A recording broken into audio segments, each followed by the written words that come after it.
believe. But what were your thoughts on the South Africa game? Slow poison is the best way to put it. Yeah. They started slow and then they came out of the blocks. I think we can safely say that Finn Russell is not the best fly half. Thank you. Right, I Kieran, think that's this is it. my issue. This is my issue. People saying Finn Russell's him, Finn Russell's the guy. When has he ever performed in a big game? Happened against France in the Six Nations, right? And now against South Africa. When the Yeah. heat's on, he There's no struggles. excuses. No, there's no excuses anymore. He had the big stage against the Springboks in a pool stage World Cup, and he didn't show up once. He is not him anymore. He's not the best fly half. Sorry. Absolute bottler. He's a bottle job. Ram, what's your thoughts on Finn Russell? As a Finn Russell fan? I was just letting you guys finish. Are you done? Yeah, Everyone yeah, done? yeah. Right. Done. Okay. I'm not going to pretend that Finn Russell played well. He didn't. He had a couple of good moments. He defended well. I'm not going to say that he played well because obviously he didn't.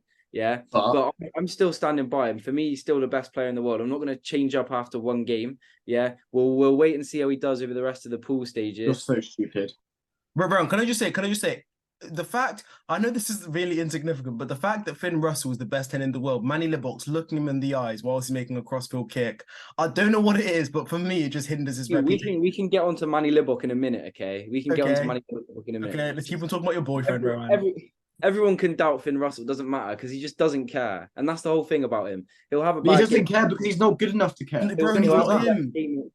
He's not him, Rowan. And the thing is, right, I know people are going to make excuses about the ball he received, right? How many unforced errors did he make?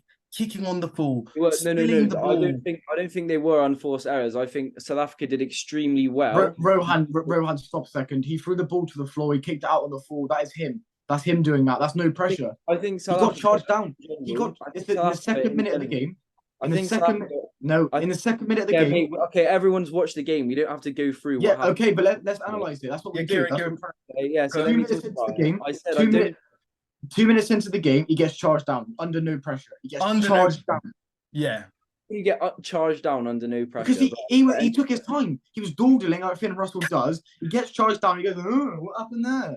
Like he's not him anymore. I wouldn't even say he's a top five fly half in the world. I'll say him and Libbok is a conversation. And you're looking at Yeah. results and you're saying Libbok has won his team more important games, but Finn Russell cost Scotland important games. Look, we talked about Finn Russell, we talked about him. What did the Springboks? Kieran talked about slow poison, right? But I also want to talk about the Springbok backline and how it's really now transforming into attacking beast. And I think Manny Libbok, this one, I think when Handré Pollard comes back, is going to be a headache because you want to go back to playing regimented rugby, right? Where we kick every few phases with Manny Libbok, who can open up a backline. So with Pollard comes back, who are you guys going with?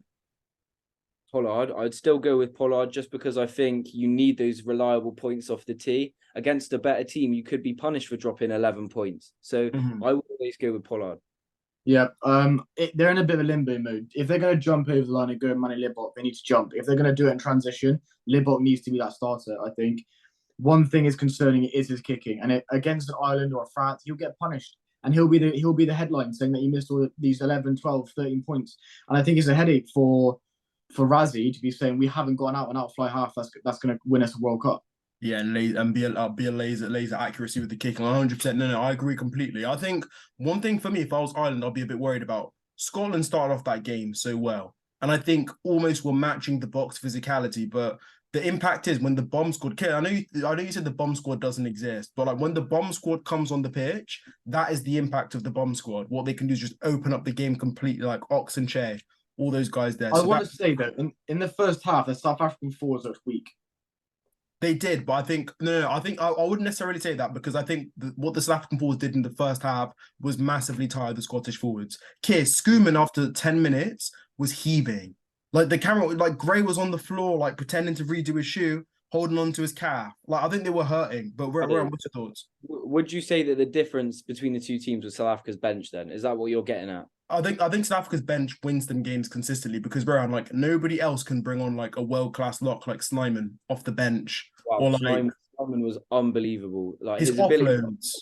And I think you talk about South Africa becoming more attacking. It's because of players like him with the skill set as a forward. He can carry up to the line and then get the offload away. How many attacks did he start just with his offloading game?